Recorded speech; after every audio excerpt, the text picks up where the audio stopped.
I'm Jill Winger from the Prairie Homestead, and we live in southeast Wyoming. And we're making breakfast this morning, some sausage.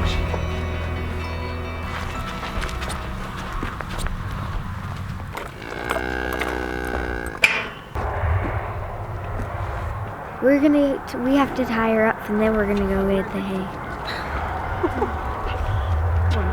Hey Mace, do you want to just get behind her and smack her on the butt?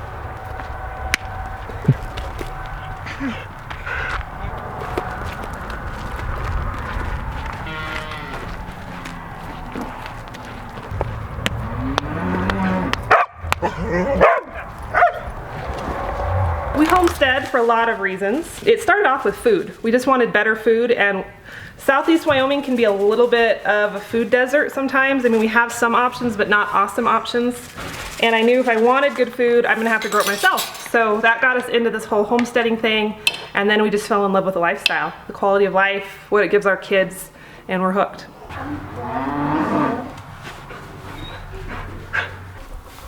There we go.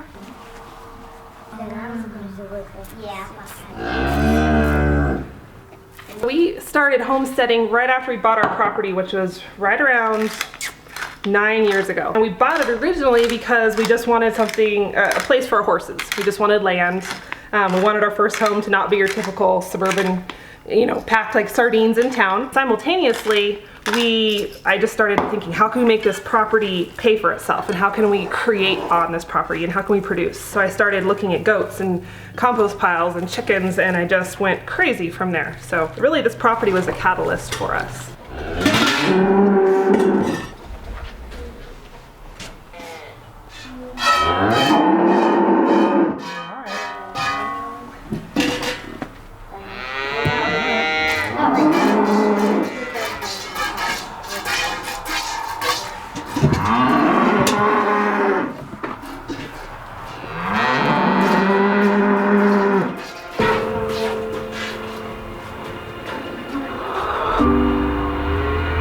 We learned how to homestead mostly from a lot of trial and error. So my husband and I, neither of us were born in the country. We weren't born on a farm, but we wanted it really bad. So it was a lot of jumping in, or like I like to say, jumping out of the airplane and figuring out how to build a parachute on the way down.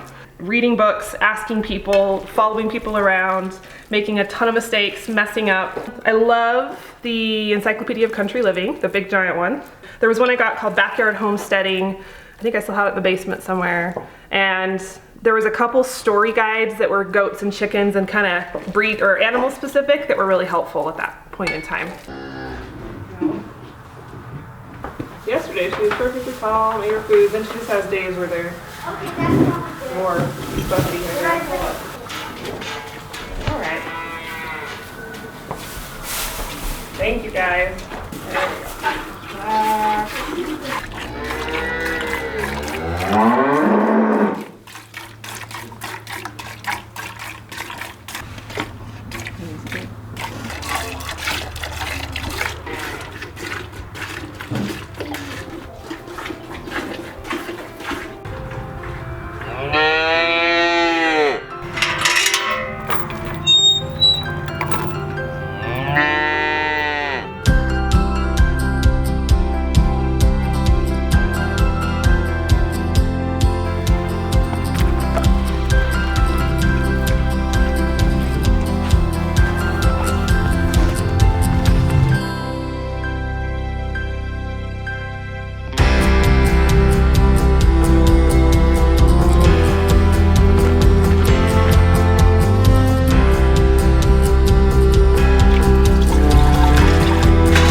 Homegrown pork. We did have it processed at the butcher. I think the biggest struggle for us with homesteading has just been balancing it with the rest of our life. We have a lot of other pieces of our life that we love, so it's not like we can just hang out here in the prairie 24/7 and never go anywhere and never do anything. By choice, we have a lot of other moving pieces, and so it's a struggle to keep that quality of life, but then also have businesses and travel and have friends. That's also kind of important. So it's a constant juggling act, and sometimes the homesteading gets pushed to the back burner, and maybe we're not, milking every single day, or we're not growing as much in the garden as I would like, but we just kind of do the best we can and fit it in, so. I think the biggest reward with homesteading is just watching our kids be immersed in the lifestyle, and they're so comfortable with it, they don't even know what they have, you know, and they're comfortable with animals and food production, and so savvy about nature and things growing and the life cycles, and that's just so fun to watch, especially because my husband and I didn't grow up with that lifestyle, so to see them they don't know any different, right? And they're actually like, some people buy their eggs from the store? Eggs come from the store? If eggs don't come from the store, where do they come from?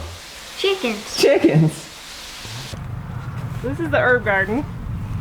A little overgrown at this point. So we'll grab some chives.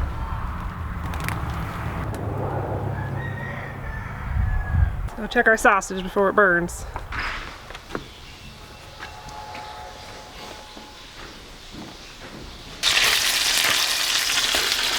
So this is some chives and this is some thyme. And we're gonna sprinkle these on top of the baked eggs. What is this? Sausage. Yeah. Did you get that sausage at the grocery store? No, from the barn. You get it from the barn. There's a child that knows where food came from. They're not quite done. Christian, what's the biggest struggle in homesteading? This one is not done. Getting everything done before it gets dark. What's the biggest reward?